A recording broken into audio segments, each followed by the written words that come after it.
हमारा जो स्वस्थ जीवन है उसके 3 आधार स्तंभ है। कौन कौन सा आधार स्तंभ है? पहला है शारीरिक श्रम, मेरी बात को ध्यान से सुनिए। पहला है शारीरिक श्रम, दूसरा है पोषक तत्व और तीसरा है ऊर्जा। अब देखिए एनर्जी आ गया।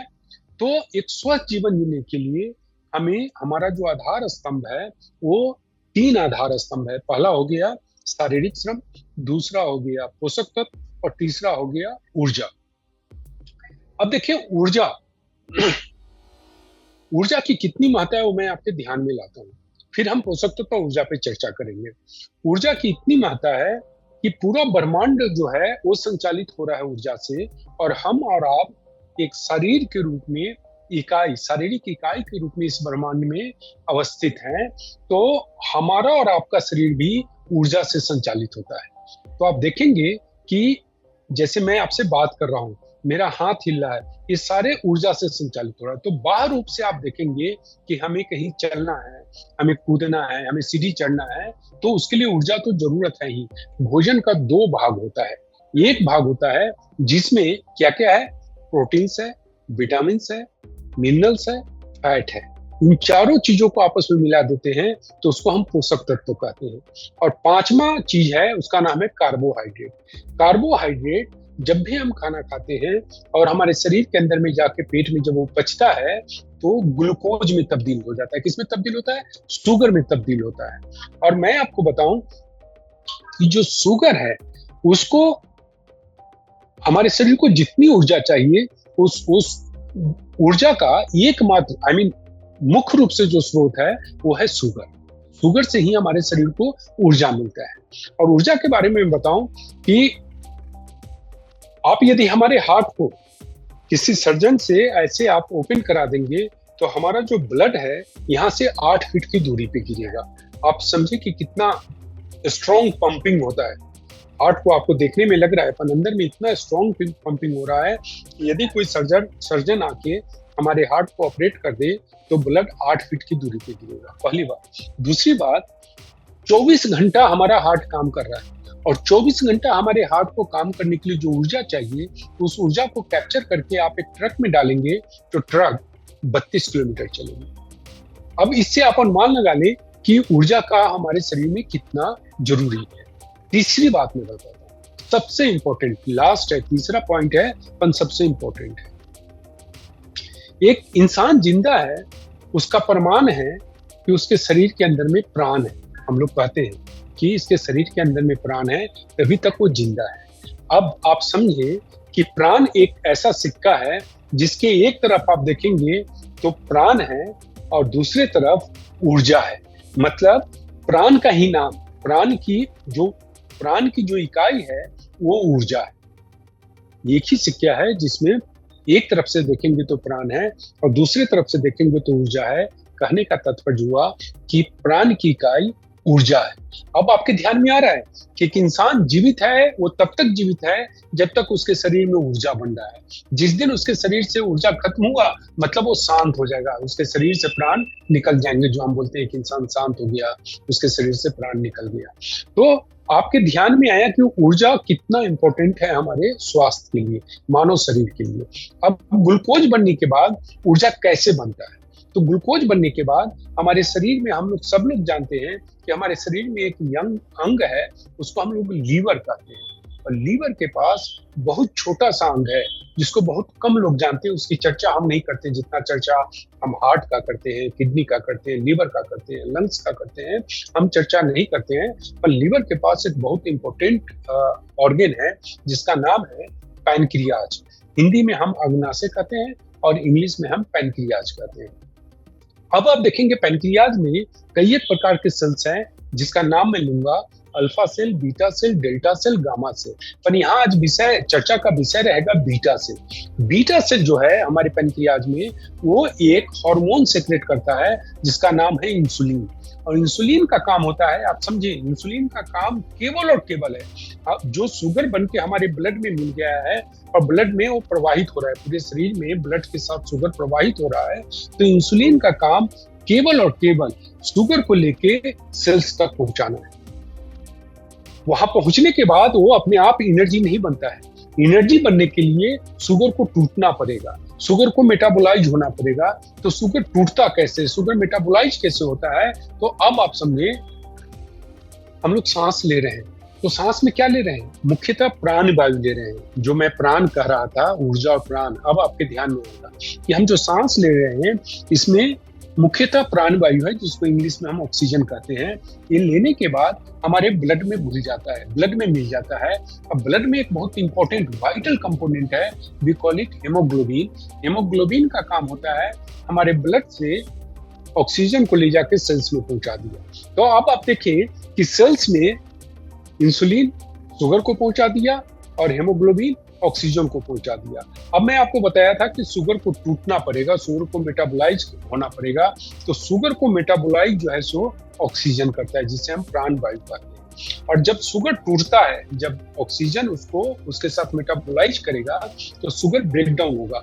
और शुगर में 3 एलिमेंट है, जैसे H3S 3 है, वैसे शुगर में भी 3 एलिमेंट है। कौन कौन सा एलिमेंट है? पहला एलिमेंट है ऑक्सीजन, दूसरा है हाइड्रोजन और तीसरा है कार्बन। 3 एलिमेंट है, ऑक्सीजन, हाइड्रोजन, कार्बन। अब आप समझे कि हमने जो बाहर से ऑक्सीजन लिया, जो प्राणवायु, और शुगर का जो प्राणवायु, शुगर का जो ऑक्सीजन है, वो आपस में मिलकर ऊर्जा बनता है। अब आपके ध्यान में आ रहा है कि अंग्रेजी में इसे हम ऑक्सीजन कहते हैं, पर हिंदी में 5000 वर्ष पहले भी हमारे आयुर्वेद जब लिखा गया था, तो उस समय इसको प्राण वायु कहते थे। क्यों? क्योंकि ये ऑक्सीजन ही मिल के ऊर्जा बनता है। और जो प्राण है, वो प्राण कुछ भी नहीं है, वो प्राण की इकाई ऊर्जा है। मतलब ऊर्जा और प्राण एक ही सिक्के के 2 पहलू हैं। अब आपके ध्यान में आ रहा है कि इंग्लिश में हम केवल ऑक्सीजन कहते हैं, पर हमारे आयुर्वेद में आज से नहीं, 5000 साल पहले से भी इसको प्राण वायु कहा जाता था। तो अब आप समझे कि ऑक्सीजन बन के ऊर्जा बनता है। अब ऑक्सीजन हाइड्रोजन क्या बनता है? ऑक्सीजन हाइड्रोजन H2O पानी बनता है। जब आप सुबह में एक्सरसाइज करेंगे, साइकिलिंग करेंगे, वॉकिंग करेंगे, जॉगिंग करेंगे, तो आप देखेंगे उस समय पसीना गिरना शुरू होता है। यदि आप साइकिलिंग नहीं कर रहे हैं तो पसीना नहीं गिर रहा है। तो साइकिलिंग करते समय ही पसीना क्यों आ रहा है? पसीना इसलिए आ रहा है कि जितना हम शारीरिक श्रम करेंगे, उतना हमारे शरीर को ऊर्जा चाहिए, और जितना हमारे शरीर को ऊर्जा चाहिए, उतना शुगर को ब्रेक डाउन होगा, और जितना शुगर को ब्रेक डाउन होगा, उतना 3 चीजों में कन्वर्ट होगा। ऑक्सीजन ऊर्जा बनेगा, ऑक्सीजन हाइड्रोजन H2O पानी बनेगा जो पसीना के रूप में बाहर आएगा, और तीसरा ऑक्सीजन कार्बन CO2 बनेगा। जब आप दौड़ना शुरू करेंगे तो आप देखेंगे कि सांस जल्दी जल्दी ले रहे हैं और छोड़ भी रहे हैं। क्यों? क्योंकि सांस जल्दी इसलिए ले रहे हैं हम लोग कि अचानक ऊर्जा की जरूरत हो गई है, तो उतना जल्दी जल्दी ऑक्सीजन हमारे शरीर में जाना चाहिए, और जितना ऑक्सीजन अंदर में जाके शुगर को तोड़ेगा, उतना जल्दी जल्दी वो कार्बन डाइऑक्साइड बनता है। तो कार्बन डाइऑक्साइड को हमें बाहर निकालना पड़ता है।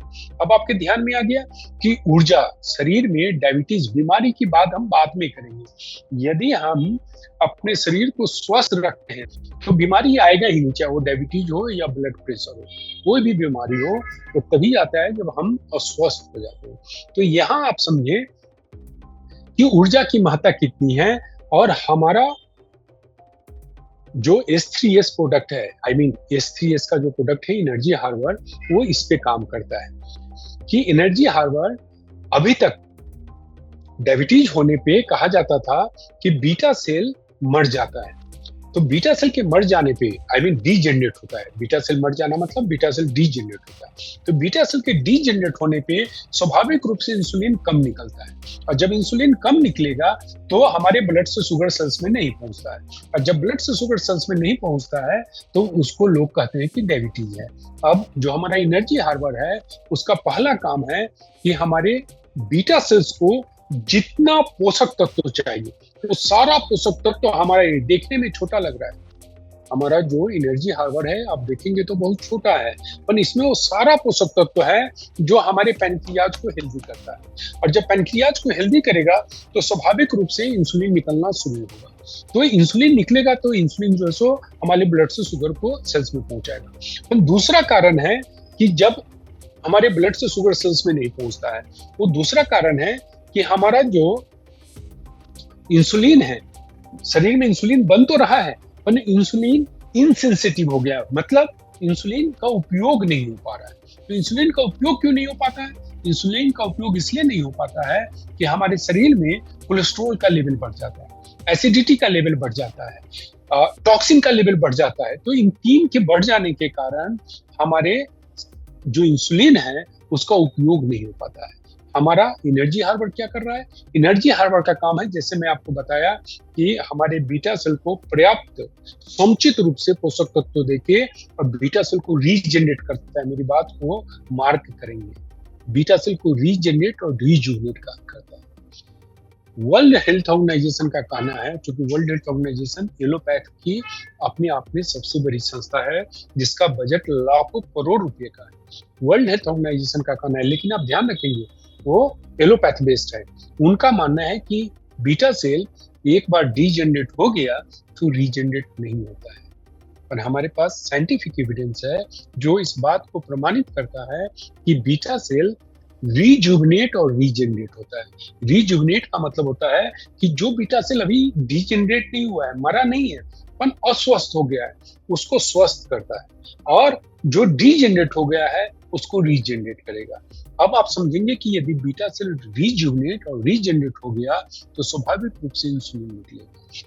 तीसरा हमने बताया कि इंसुलिन बन तो रहा है पर इंसुलिन का उपयोग नहीं हो पा रहा है, और इंसुलिन का उपयोग भी नहीं हो पाएगा तो ब्लड से शुगर सेल्स में नहीं पहुंच पाएगा। अब ब्लड से शुगर सेल्स में नहीं पहुंचता है तो हमारा एनर्जी हार्बर क्या करता है? हमने आपको पहला कारण बताया था कि कोलेस्ट्रॉल का लेवल का बढ़ जाना, तो ये कोलेस्ट्रॉल को जो है सो नॉर्मलाइज करता है, उसको नॉर्मल लेवल में लाएगा। दूसरा, एसिडिटी में बताया था कि एसिडिटी बहुत ज्यादा बढ़ जाएगा तो भी इंसुलिन की सेंसिटिविटी घट जाती है, तो हमारा एनर्जी हार्बर हमारे जो एसिडिटी है उसको न्यूट्रलाइज करता है। मतलब कोई इंसान आपको ऐसे मिले जिसका कि एसिडिटी बहुत बढ़ा हुआ है, ऐसे बहुत सारे इंसान हैं, वो कहेंगे कि हमने ये दवा खाया, हमने ये दवा खाया, पर मुझे एसिडिटी में राहत नहीं मिलेगा। जब आप एनर्जी हार्बर देंगे तो उनके एसिडिटी को मैनेज करेगा। क्यों? क्योंकि जब तक एसिडिक बॉडी रहेगा हमारा इंसुलिन सही तरीके से उपयोग नहीं होगा। और तीसरा, टॉक्सिन लेवल के बढ़ जाने से भी हमारे शरीर में इंसुलिन का सदुपयोग नहीं हो पाता है। तो एनर्जी हार्बर जो है सो टॉक्सिन लेवल को हमारे शरीर से बाहर निकालता है। तो आप देखेंगे कि हमारे शरीर से टॉक्सिन को बाहर निकाल रहा है, इंसुलिन की सेंसिटिविटी को बढ़ा रहा है, इंसुलिन के सिक्रेशन में मदद कर रहा है। तो हमारे शरीर में ऊर्जा बनने के लिए जो जो तत्व की जरूरत है वो सारा तत्व हमारा एनर्जी हार्बर प्रोवाइड कर रहा है। परिणाम स्वरूप हमारे शरीर में ऊर्जा अच्छा से बनेगा। अब डायबिटीज पे हम चर्चा करेंगे अभी, आप चिंता न करेंगे कि डायबिटीज हम टच ही नहीं किए, पर इसके पहले मैं क्या बताया कि जब हमारे शरीर में ऊर्जा अच्छा से बनेगा, ऊर्जा का निर्माण अच्छा से होगा, तो आप मान के चलेंगे कि आप सारी बीमारियों से बच के रहेंगे। क्योंकि जो हम लोग कहते हैं कि हमारे शरीर में जो डिफेंस सिस्टम है, इम्यूनिटी किसका भाई है? ऊर्जा का भाई है। इसलिए आप देखेंगे यदि कोई इंसान युवा रहता है, जब वो युवा रहता है, यंग रहता है, तो उसको कोई बीमारी ज्यादातर नहीं हो पाती है। क्यों? क्योंकि उसका इम्यूनिटी स्ट्रांग होता है। इम्यूनिटी क्यों स्ट्रांग रहता है? क्योंकि उसके शरीर में एनर्जी का लेवल हाई रहता है। तो आप देखें कि यदि हम हमारे शरीर में एनर्जी अच्छा से बनता है तो कवच का काम करता है।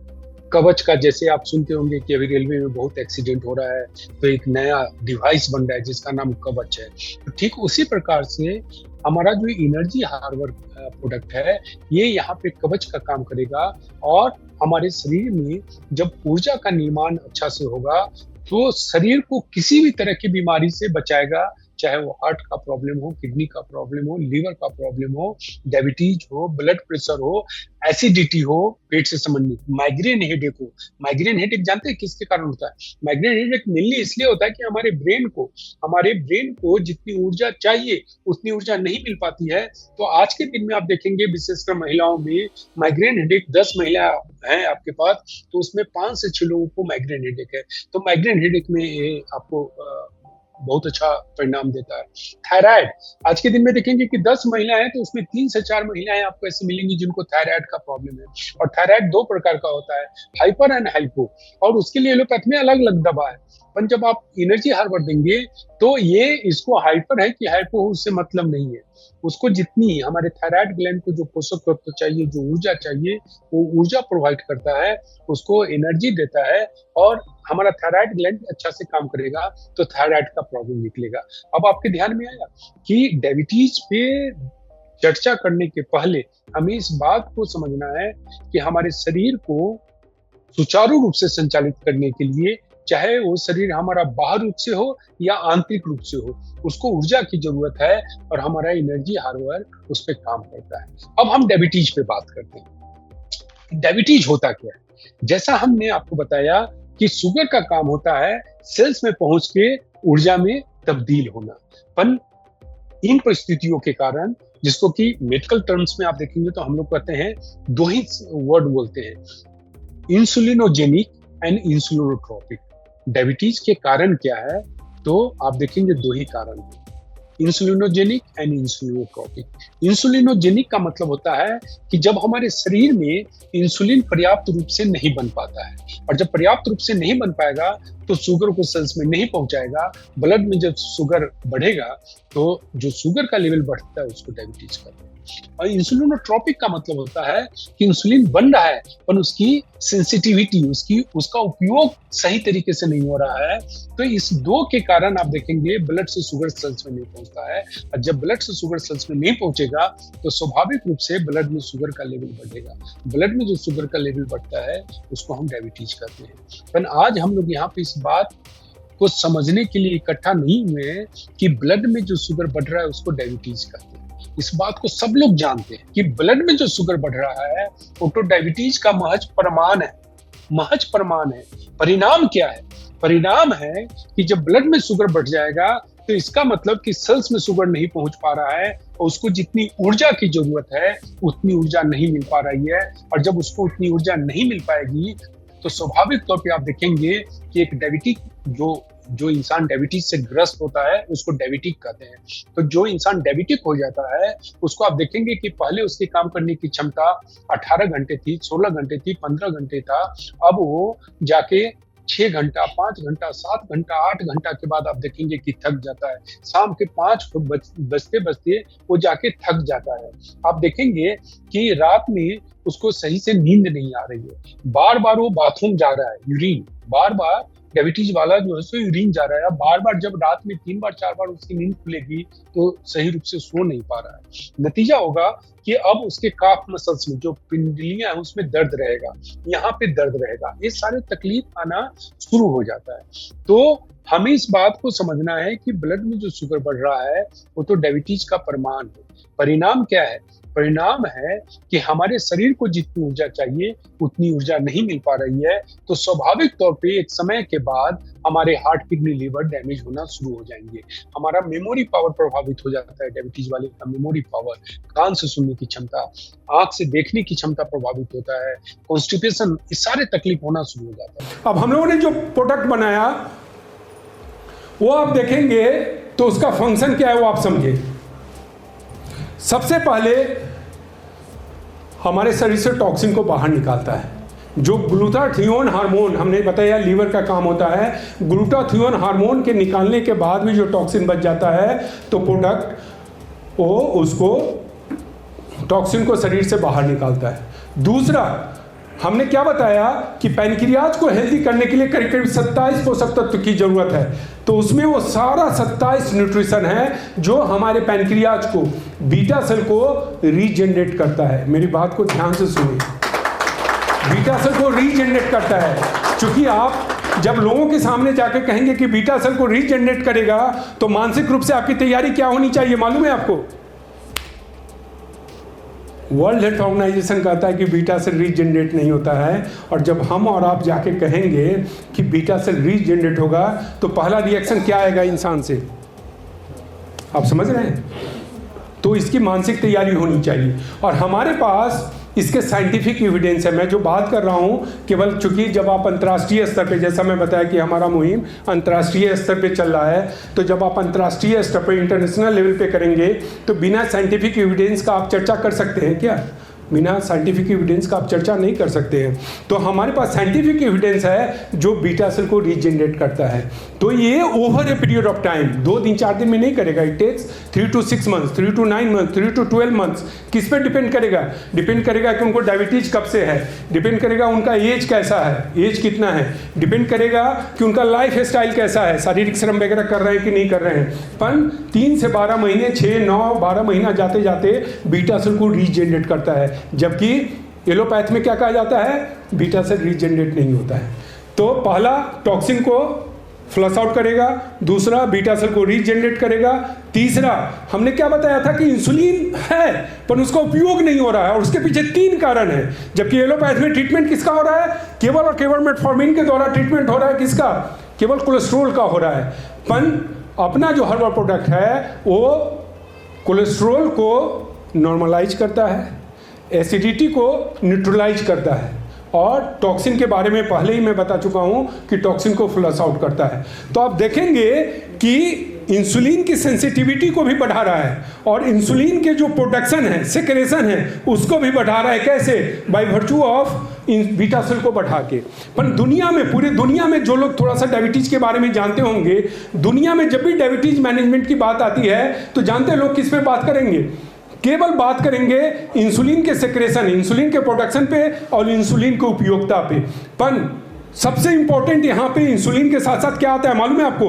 हेमोग्लोबिन। ऑक्सीजन को कौन ट्रांसपोर्ट कर रहा है? हेमोग्लोबिन। और यदि किसी को डायबिटीज हो जाए, अब जब आप लोग इस काम को आगे बढ़ाएंगे, और किसी इंसान को पिछले 4-5 साल से डायबिटीज हो, तो 10 में 6 लोगों का हेमोग्लोबिन कितना रहता है? कम रहता है। जितना होना चाहिए उससे हेमोग्लोबिन कम रहता है। तो स्वाभाविक है हेमोग्लोबिन कम रहेगा तो ऑक्सीजन ट्रांसपोर्ट नहीं होगा, ऑक्सीजन ट्रांसपोर्ट नहीं होगा तो शुगर पहुंचने के बाद भी ऊर्जा में तब्दील नहीं हो पाएगा। इंसान को क्या चाहिए? ऊर्जा चाहिए।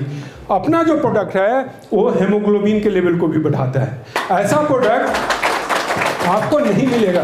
तो आप देखेंगे कि शुगर को, हम लोग डायबिटीज पे काम कर ही नहीं रहे मोटे तौर पे, शुगर को ऊर्जा में तब्दील करने के लिए जितने भी हमारे आंतरिक अंग प्रभावी रूप से काम कर रहे हैं, सारे अंग पे प्रभावी रूप से हमारा प्रोडक्ट काम कर रहा है। आपके ध्यान में आ रहा है? सारे पे प्रभावी रूप से काम कर रहा है। नतीजा होता है कि शुगर ऊर्जा में तब्दील होता है, और 6, 9, 12 महीना जाते जाते आप एक इंसान को कह सकते हैं कि आप डायबिटीज फ्री हो गए। अब देखिए, जो एलोपैथ में होता है उसको हम लोग कहते हैं डायबिटीज कंट्रोल, और हम लोग अभी नया कंसेप्ट लेके आए हैं डायबिटीज फ्री। दोनों में अंतर क्या है? हमें अंतर समझना चाहिए। डायबिटीज कंट्रोल और डायबिटीज फ्री में अंतर क्या है वो हमें समझना चाहिए। डायबिटीज कंट्रोल में हम एलोपैथ दवा खा रहे हैं, इंसुलिन ले रहे हैं, उसके बाद भी मेरी बात पे आप यकीन करें 10 में 8 लोगों का ब्लड शुगर बढ़ा हुआ रहता है, जितना होना चाहिए उससे बढ़ा रहता है। पहला। दूसरा, जो डायबिटीज के कॉम्प्लिकेशंस है उसको हमने 2 भागों में बांटा है। पहला भाग है उसको हम लोग कहते हैं प्रीलिमिनरी डायबिटीज कॉम्प्लिकेशंस। प्रीलिमिनरी का मतलब होता है आरंभिक, और जब वो 2 से 10 साल आता है, 20 साल आता है, तो तब्दील हो जाता है किस में? एडवांस डायबिटीज कॉम्प्लिकेशंस में। अब प्रीलिमिनरी डायबिटीज कॉम्प्लिकेशंस क्या है? शुरू में दवा खा रहे हैं, उसके बाद भी आपको तकलीफ रहेगा। जानते क्या तकलीफ रहेगा?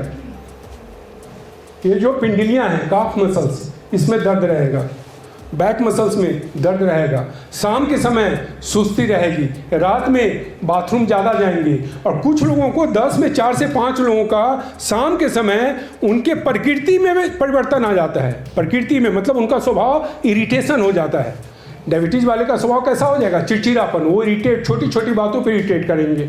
5वां, कॉन्स्टिपेशन लाना शुरू हो जाएगा। डायबिटीज हुआ और आपको कॉन्स्टिपेशन रहेगा। 6ठा, 16 घंटा काम करने के बाद भी जहां हम कहते थे कि हम थके नहीं हैं, चलो कुछ और काम करके आते हैं, डायबिटीज होने के बाद वो 16 घंटा धीरे धीरे घटेगा। 16, 15, 14, 13, 12, 11, 10, 9, 8, 7, 6 घंटे के बाद ही आपको कैसा लगेगा कि थोड़ा सा हमें आराम करना चाहिए। तो आपकी शारीरिक क्षमता घट रहा है। क्यों घट रहा है? आपके ध्यान में आ रहा है डायबिटीज होने पे? क्योंकि ऊर्जा का निर्माण घट रहा है। तो इसको हम लोग कहते हैं प्रिलिमिनरी डायबिटीज कॉम्प्लिकेशन। जब ये कंटिन्यू करता है 2 से 20 साल तो एडवांस डायबिटीज कॉम्प्लिकेशंस में तब्दील होता है। एडवांस डायबिटीज कॉम्प्लिकेशंस का मतलब हुआ हार्ट का प्रॉब्लम, किडनी का प्रॉब्लम, लीवर का प्रॉब्लम। इवन आप किसी कैंसर इंस्टीट्यूट में चले जाएं तो 10 में 7 से 8 जो कैंसर वाले पेशेंट है वो कौन होते हैं मालूम है आपको? डायबिटीज वाले। चूंकि डायबिटीज के साथ आपका इम्यूनिटी खत्म हो जाता है। और कैंसर का मतलब क्या होता है? यदि आपका इम्यूनिटी अच्छा है, ऐसा कोई इंसान नहीं है जिसके शरीर के अंदर में कैंसर सेल नहीं है, पर इम्यूनिटी अच्छा रहता है तो कैंसर सेल जो ही मल्टीप्लाई होना चाहता है उसको जो है सो किल कर देता है, उसको वहीं पे दबा देता है। तो आप देखेंगे कि 10 में 6 से 7 यदि कोई कैंसरस पेशेंट है, इसका मतलब उसको डायबिटीज भी है। तो एडवांस डायबिटीज कॉम्प्लिकेशन का मतलब हुआ हार्ट का प्रॉब्लम होना, किडनी का प्रॉब्लम होना, लीवर का प्रॉब्लम होना, कैंसर का प्रॉब्लम होना। जो मैं आपको बताया जख्म होगा, जख्म भरेगा नहीं, इसको हम कहते हैं एडवांस डायबिटीज कॉम्प्लिकेशंस। अब ये डायबिटीज कंट्रोल हुआ। डायबिटीज फ्री जब 5 पैरामीटर्स को हम लोग अचीव करते हैं तब जाके कहते हैं कि हम डायबिटीज फ्री हुए। कौन कौन सा पैरामीटर्स है?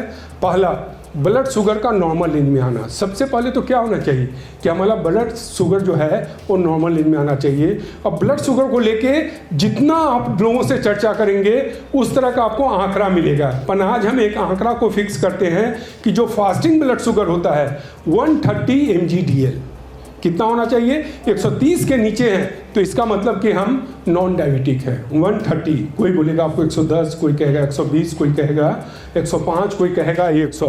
पर आज हम इस बात को समझेंगे 130 फास्टिंग ब्लड शुगर।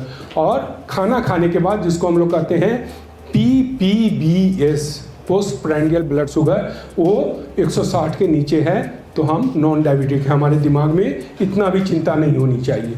तो अपना प्रोडक्ट लेने पे सबसे पहले वो क्या करेगा? हमारे ब्लड शुगर को नॉर्मल रेंज में आएगा। दूसरा, मेरी बात को ध्यान से सुनेंगे, दूसरा पॉइंट ध्यान से सुनेंगे। एलोपैथ दवा या इंसुलिन समय के अंतराल के साथ बंद होगा। मेरी बात को आप सुन रहे हैं? क्या कहा गया था कि डायबिटीज हुआ तो जीवन पर्यंत हमें दवा लेना होगा, और दवा के बावजूद हार्ट, किडनी, लीवर का प्रॉब्लम हो रहा था। पर यहाँ हम क्या बता रहे हैं कि एक समय के अंतराल के साथ शुरू में हमें एलोपैथ दवा लेना है, उसके साथ अपने प्रोडक्ट को देना है, लेकिन एक समय के साथ उनका एलोपैथ दवा या इंसुलिन बंद होगा।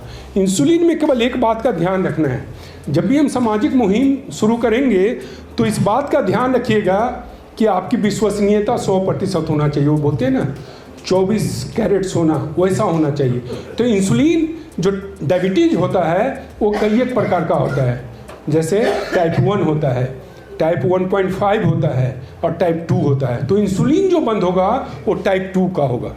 तो कभी भी जब आप बोलेंगे कि इंसुलिन भी बंद होगा तो उसमें साथ में ये लगा देंगे कि टाइप 2 का, चूँकि टाइप 1 का बंद नहीं होगा और 1-2 पेशेंट मिल जाएगा। तो निगेटिविटी कैसे बहता है मालूम है आपको? सूरज के जैसे साउंड जितनी तेज़ी से चलता है निगेटिविटी उतनी तेज़ी से चलेगा, लेकिन पॉजिटिविटी कैसे चलता है? एक एक कदम करके चलेगा।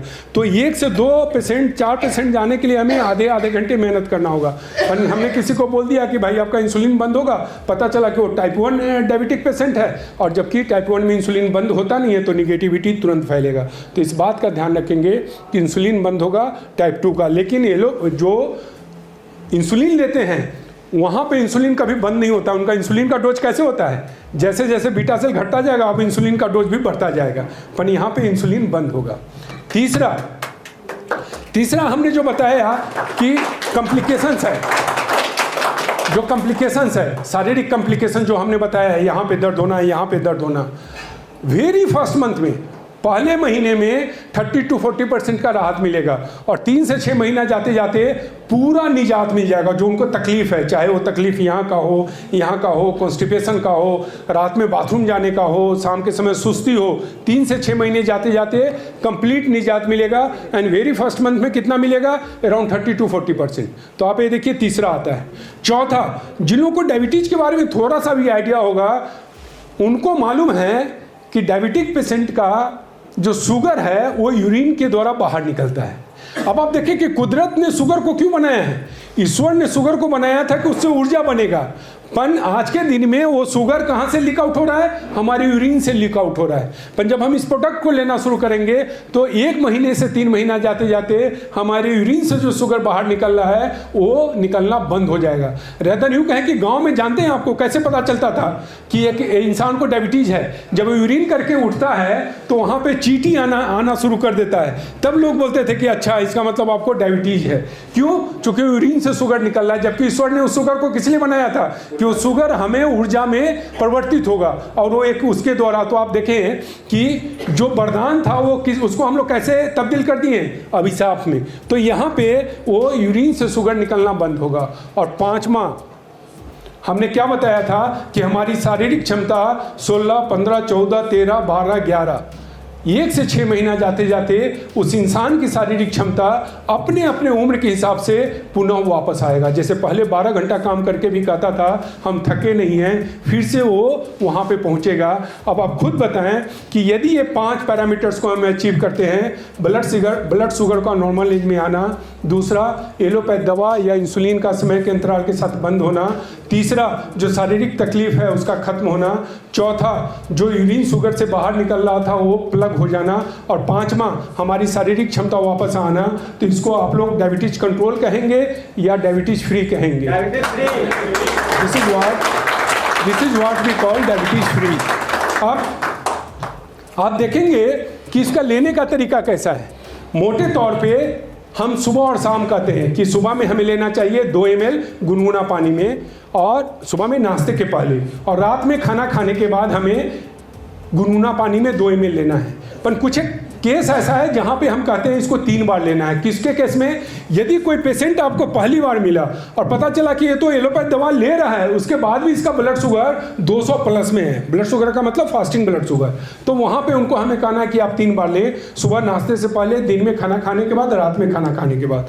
दूसरा, यदि कोई इंसुलिन डिपेंडेंट है, हमने बताया कि इंसुलिन उनका बंद होता है, तो यदि कोई इंसुलिन डिपेंडेंट है तो उनको 3 बार देना है, सुबह नाश्ते से पहले, दिन में खाना खाने के बाद, रात में खाना खाने के बाद। तीसरा, हमने क्या बताया कि एक जख्म होता है, और जख्म का आप कहीं पे भी एलोपैथ में जाके पता कर ले तो एक ही इलाज होता है, एम्पुटेशन, और एम्पुटेशन के बाद फिर उसका जो है सो दूसरा सर्जरी होगा। अब मेरी बात पे पहली बार हमारी मुलाकात है, पर मेरी बात पे आप यकीन करें 25 से 40 दिन जाते जाते उनका जख्म भरेगा भरेगा भरेगा। 3 बार में जख्म भरेगा। तो इसके लिए हमें करना क्या है?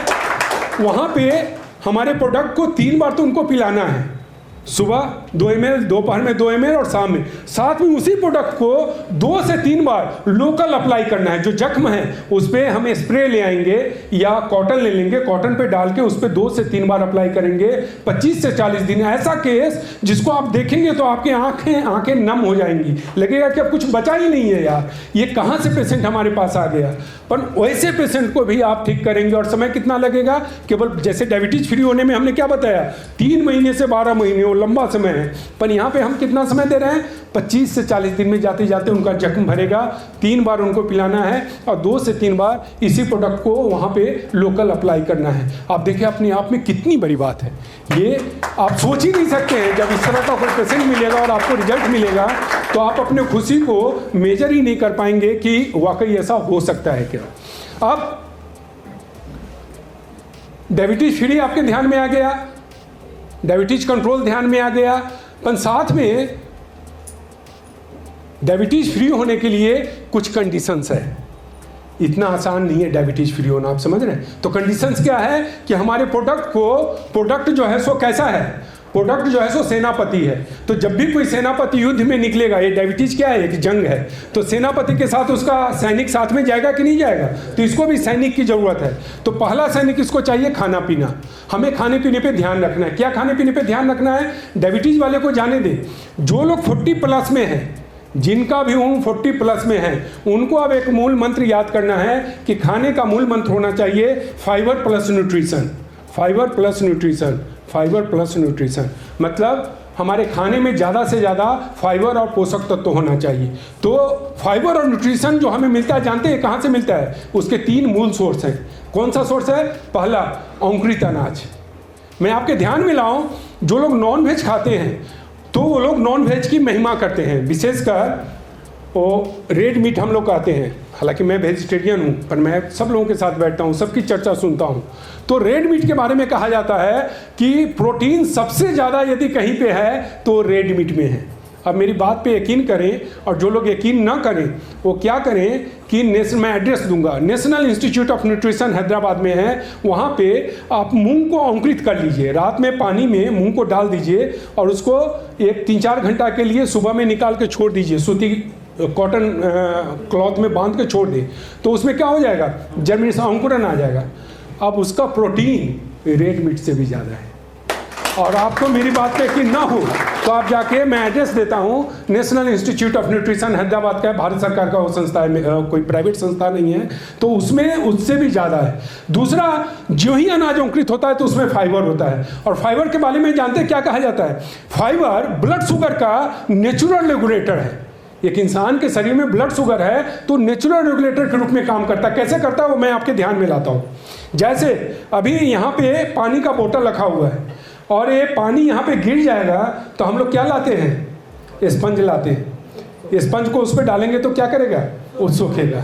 ठीक उसी प्रकार से जब आपके शरीर में ज़्यादा से ज़्यादा फाइबर रहेगा तो 2 काम करता है। सबसे पहले जो अनाज का शुगर कन्वर्सन रेट है, वो शुगर जो बनता है, जो 45 मिनट में शुगर बन रहा है, वो अब जाके 2 घंटे में, 1.5 घंटे में बनेगा। तो धीरे धीरे वो शुगर में कन्वर्ट हो रहा है और आपका शरीर उस दौरान उसको यूज कर रहा है, तो एक बार आपके ब्लड में शुगर नहीं बढ़ेगा। आपके ध्यान में आ रहा है? तो पहला, वो हमारे जो ब्लड का शुगर बनने का जो रेट है, पेस है, कदम है, उस समय को बढ़ा देता है। दूसरा, जो ही शुगर बनेगा तो ब्लड में जाने के पहले यदि हमारे शरीर में फाइबर है तो शुगर को पहले वो खुद एब्जॉर्ब करेगा और जो बचेगा उसी को ब्लड में भेजेगा। तो एक बार में ब्लड में शुगर बढ़ रहा है, एक बार में ब्लड में शुगर नहीं बढ़ रहा है। अच्छा, इसकी खासियत देखिए, स्पंज से पानी निकालना है तो हम लोग को जाके उसको प्रेस करना होगा, तब जाके पानी रिलीज होगा। पर यहाँ पे कुदरत का महिमा देखिए, और हमें मालूम नहीं है, जब शरीर में शुगर की कमी होगी तो ये फाइबर जो है उसको रिलीज करेगा, पर उस समय रिलीज नहीं कर रहा है, जिससे कि अचानक हम नहीं कहते कि हमारा ब्लड शुगर अचानक बढ़ जाता है, तो ये ब्लड शुगर को अचानक नहीं बढ़ने देता। तो खाने का मूल मंत्र है, 40+ में हमारा एज है तो फाइबर प्लस न्यूट्रिशन। फाइबर और न्यूट्रिशन का मूल सोर्स है 3। पहला अंकुरित अनाज, दूसरा सलाद, तीसरा फ्रूट्स। अब मैं एक रूटीन में बताता हूँ कि एक रूटीन क्या होना चाहिए डायबिटिक का। सुबह में हमें डे का शुरुआत करना चाहिए अंकुरित अनाज से, एटलीस्ट 7 दिन, नहीं तो 4 से 5 दिन। उसके बाद दिन के खाने में हम खाने पे कोई बंदिश ही नहीं लगाते, आपकी जो मर्जी है आप खाएं। हम ये कभी नहीं कहते कि आप चावल नहीं खाओ, आप रोटी नहीं खाओ, आप ये नहीं खाओ, आपकी मर्जी। केवल हमारा एक ही आग्रह होता है कि खाने का कम से कम 25%, 25 से 30%, 1/3 भाग आप ग्रीन सलाद खा लें। और ग्रीन सलाद में क्या खाना है, जो भी लोकल और सीजनल अवेलेबल है, भले ही वो गाजर क्यों ना हो, भले ही चुकंदर क्यों ना हो। मैं 2 का नाम किस लिए ले रहा हूँ, क्योंकि दोनों में मीठा होता है। और डायबिटीज़ वाले का वो लाल बत्ती जलता है, जो ही मीठा होता है, मिठाई खा लेगा दुकान पर जाके तो उसका लाल बत्ती नहीं जलेगा। अपन परिवार के साथ जब बैठ के खाएगा तो बोलेगा कि गाजर का सलाद खा सकते हैं क्या, चुकंदर का सलाद खा सकते हैं क्या। तो सलाद में जो भी लोकल एंड सीजनल है, गाजर है, चुकंदर है, प्याज है, टमाटर है, कैबेज है। हाँ, ये सलाद जो इम्पोर्टेंट है डायबिटीज़ वाले के लिए, वो जानते कौन सा है, टमाटर। हो सके तो हमें टमाटर को इंक्लूड करना चाहिए, पर अति सर्वत्र बढ़ जाते, बहुत ज़्यादा नहीं लेना, क्योंकि जिस सब्जी में, जिस सलाद में सीड्स ज़्यादा रहेगा और उसका सेवन हम बहुत ज़्यादा करेंगे तो कल होके स्टोन बनने की प्रवृत्ति हमारे शरीर में हो सकता है। तो हमें 1 टमाटर को इंक्लूड करना है। तो खाने में देखें कि आप अपनी मर्जी से खाएं, केवल सलाद हमें कर लेना है। दिन के खाने में संभव हो सके तो थोड़ा सा दही, अभी जैसे दिल्ली का जो विंटर है इसमें नहीं, पर विंटर खत्म होने के बाद थोड़ा सा दही, और नहीं तो बटर मिल्क हमें रखना चाहिए। तीसरा, चावल को लेकर बहुत सारा सवाल आता है, चावल खाना है कि नहीं खाना है। और हमने क्या कहा कि आप अपनी मर्जी से खाएं, केवल 1/3 भाग या 25% आप सलाद खा लें। पर चावल में 2 कंडीशन आता है। पहला कंडीशन कि भात बनने, मतलब चावल जब कुक हो जाए, तो चावल कुक होने पे आधे घंटे के अंदर में आप खा लें। ऐसा नहीं कि सुबह का चावल बना हुआ, विशेषकर जिनका एज 40+ और डायबिटिक है, उनको सुबह का बना हुआ चावल शाम में नहीं खाना चाहिए। चावल बनने के आधे घंटे के अंदर खा लें। और तीसरा, चावल सीमित मात्रा में खाना है। सीमित मात्रा का मतलब डॉक्टर के यहाँ जाएंगे तो उनके यहाँ प्रिंटेड फॉर्म रहेगा, उस पर लिखा रहेगा 2 चम्मच। अब देखिए कि यदि हमारे जैसा 75 किलो का कोई इंसान हो, 6 फीट जिसका हाइट हो, उसको 2 चम्मच देंगे तो 2 चम्मच कहाँ जाएगा? इसके नीचे भी जाएगा? नहीं जाएगा। तो जानते इसका रूल क्या है? इसका रूल है अंजलि। अंजलि, जैसे पहले के ज़माने में हम लोग भगवान सूर्य को अर्घ्य देते हैं, तो किससे अर्घ्य देते हैं मालूम है आपको? अंजलि के पानी से। और हर इंसान का अंजलि अलग अलग होता है कि नहीं होता है? उनके कद और काठी के हिसाब से, जिसका मेरे से भी बड़ा शरीर रहेगा उसका देखेंगे अंजलि, वो आधा किलो चावल उसमें आ जाएगा। कितना आ जाएगा? आधा किलो आ जाएगा, जिसका कद और काठी बड़ा रहेगा। तो हम ये नहीं कहते कि आप 2 चम्मच खाएं, पर किसी भी हालत में अंजलि से ज़्यादा ना खाएं। और अंजलि का मतलब ऐसे नहीं होता है, अंजलि का मतलब ऐसे जितना कि हम पानी को समाहित कर पाए। दूसरा 3 से 5, ये देखिए 3 से 5 का बीच है। 3 से 5 में आप भारत में हैं और भारत में कहीं भी चले जाएं, आज के सेमिनार को छोड़ दें, आप कहीं पे भी चले जाएंगे तो रास्ते में गाड़ी जो है, ट्रक गाड़ी सब रुक गया है, ऑफिस रुक गया, घर में रुक गया, सब लोग रुक के क्या करते हैं मालूम है आपको? 3 से 5 के बीच में क्या होता है? चाय। सब जो काम होगा बाद में, नहीं, सबसे पहले क्या चाहिए? हमें चाय चाहिए। और हमने क्या बताया आपको कि चाय एसिडिटी का कारण है, हमें मालूम ही नहीं है, इवन एलोपैथ डॉक्टर को मालूम नहीं है कि acidity is one of the reason for the diabetes, I mean insulin resistance का वो एक कारण है। तो हमें चाय पीना है, आप चाय पिए, कोई बात नहीं है, पर हमारे पूर्वज क्या कह के गए हैं मालूम है आपको? चाय पानी। केवल चाय बोल नहीं बोल गए थे, उनको मालूम था कि आने वाले समय में ये लोग इसका क्या करेगा? गुलामी करेगा। तो उन्होंने उसके साथ में क्या शब्द लगा दिया? चाय पानी। कम से कम चाय के पहले हमें पानी पीना चाहिए। पानी क्या है? अल्कनाइजिंग एजेंट है। जो पानी हम लोग पिएंगे, it works like a alkalizing agent, तो जो एसिडिटी बनेगा उसको डाइल्यूट करेगा। तो चाय पीने के पहले पानी पी ले। और मोटे तौर पे आज के दिन में हमारे पास पैसा थोड़ा सा ज़्यादा आ गया है, तो पैसा आने पे हम लोग क्या करते हैं कि भूख लगी है, कोई नहीं बिस्किट लेके आ जा। वो मूंग दाल होता है, आप लोगों ने देखा है पॉलीथीन में मूंग का दाल, मूंग दाल लेके आ जा, बिस्किट लेके आ जा। हमें ऐसा नहीं करना है। हमारा शरीर अनुपम है, इसको हम कहीं से खरीद नहीं सकते हैं, कहीं से हम मरम्मत नहीं कर सकते। तो 3 से 5 के बीच में 3 ऑप्शन है। पहला ऑप्शन, या तो आप फ्रूट्स खा लें, दूसरा ऑप्शन या तो सलाद या अंकुरित खा लें, और आपको लगता है कि नहीं जी आज तो थोड़ा सा मज़ेदार चीज़ कुछ खाना है, मंचिंग, हम लोग उसको मंचिंग कहते हैं। तो मंचिंग के लिए मैं आपको ऑप्शन देता हूँ चना या मूंगफली, पीनट बोलते हैं, वो सैंड पे जो है सो रोस्ट किया होता है। आप लोगों ने कभी देखा है सैंड रोस्टेड? तो सैंड रोस्टेड, मैं आप मेरे बैग अभी जाकर खोलेंगे तो उसमें आपको मिल जाएगा। क्या मिल जाएगा? क्योंकि मुझे भी इच्छा होती है कि मैं भी शाम के समय में मंचिंग करूं, तो मैं इसके लिए घर से ही लेके चलता हूं। क्या लेके चलता हूं? आपके ध्यान में आ गया? भुना हुआ चना या मूंगफली, उसको सैंड रोस्टेड होता है, उसको तेल वगैरह में नहीं भूनते। तो आप उसको खाएंगे तो उसमें पूरा प्रोटीन है, पूरा उसमें क्या है? फाइबर है। तो उसको आप लेंगे। 40 प्लस में आप लोगों से मेरा आग्रह रहेगा कि 40 प्लस में हमें ध्यान रखना है किस पे? इस पे ज़्यादा से ज़्यादा नियंत्रण रखना है। किस पे? इस पे ज़्यादा से ज़्यादा नियंत्रण रखना है। रात में खाने में 2 आग्रह है मेरा। पहला कि रात में जितना जल्दी हो सके आप खा लें, जितना जल्दी हो सके। आप बोलेंगे 7 जी, 7 बजे के आजू बाजू, नहीं तो 7 से 8 के बीच में आप खाना खा लें, या जितना जल्दी हो सके आप रात में खाना खा लें। रात के खाने में भी आप पहले सलाद खा लें, फिर जो आपकी मर्जी है आप खाना खा लें। हमारे तरफ से कोई बंदिश नहीं कि आपको ये नहीं खाना है, ये नहीं खाना है। हाँ, रात के खाने में जो सलाद है उसमें केवल 2 बातों का ध्यान रखना है कि रात में हमें मूली से परहेज रखना है और कुकुम्बर से परहेज रखना है। रात में सलाद में हमें कुकुम्बर और इसको नहीं लेना। तो खाने का यहाँ पे चैप्टर खत्म होता है। फल, जो लोग डायबिटिक होते हैं उनके जहन में एक ही सवाल होता रहता है, फ्रूट्स खाना है कि नहीं, फ्रूट्स खाना है कि नहीं, फ्रूट्स खाना है कि नहीं। और हम लोग क्या कहते हैं कि आपके शरीर को पोषक तत्व चाहिए, और आप जितने फ्रूट्स हैं सब में कुछ ना कुछ अलग पोषक तत्व है। इसका मतलब ये हुआ कि एक इंसान को भले ही वो डायबिटिक है उसको हर फ्रूट्स को खाना चाहिए। केवल 5 फल ऐसा है जिसका सेवन हमें एक आदर्श मात्रा में करना है, सीमित मात्रा में करना है। वो 5 फल कौन कौन सा है? आम, केला, चीकू, सीताफल, अंगूर। 5 फल है जिसका सेवन करना है, रोक नहीं है, पर एक सीमित मात्रा में करना है। जैसे आम का सीजन आएगा तो हम 1 आम खाएंगे, 10-11 बजे 1 आम खा लें, और एक 3 से 5 के बीच में 1 आम खा लें। तो दिन में 2 आम कम नहीं होता है, कम होता है, दिन में 2 आम कम नहीं है, पर हम एक बार में 2 आम नहीं खाएंगे। केला खाना है तो आप 1 केला खा लें, उसमें भी एकदम पका हुआ केला मत खाएं, थोड़ा सा जो अधपका है। तो आम, केला, चीकू, सीताफल, अंगूर, इस 5 फल का हम सीमित मात्रा में सेवन करेंगे। सब्जी में जो भी सब्जी आप खाना चाहते हैं खाएं। आलू का कॉम्बिनेशन चावल के साथ नहीं करना है। आलू का सब्जी आप खाना चाहते हैं खाएं, आलू का भजिया वगैरह मत खाइए।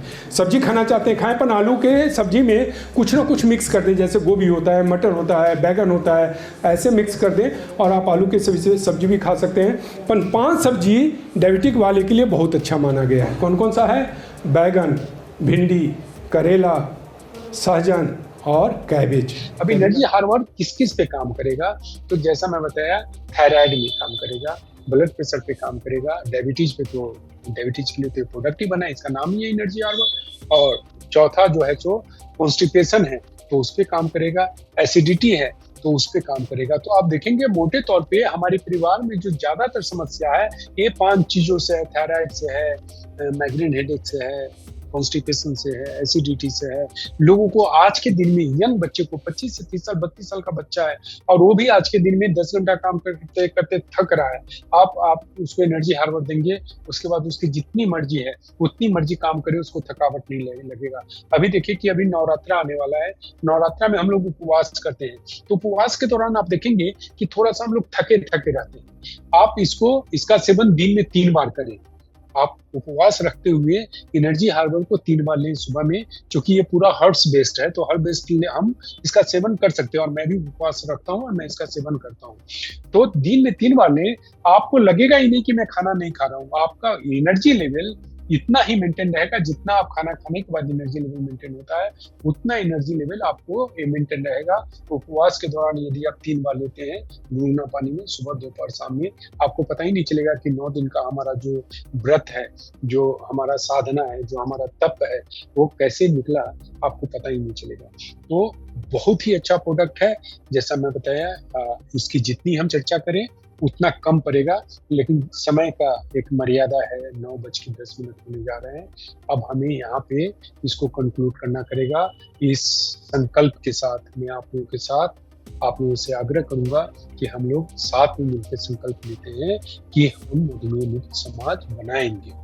साथ में S3S वेलनेस के मैनेजमेंट, हमारे परिवार के जितने टीम के सदस्य आज उपस्थित हैं, और हम साथ में मिलकर मधुमेह मुक्त समाज बनाएंगे, ऐसा संकल्प हम लेते हैं। क्योंकि सनातन में, भारत में कहा जाता है कि मानव यदि संकल्प लेता है तो उसके संकल्प से आगे कोई भी समस्या घुटना आके टेक देता है। तो आए हम मिलके डायबिटीज फ्री सोसाइटी बनाए। जो हमारा लक्ष्य है, हमारा मिशन है, वो मिशन आज से आपका मिशन हो जाए, ऐसी हमारा आपसे आग्रह है और प्रभु परवरदिगार से ऐसा हमारी प्रार्थना है।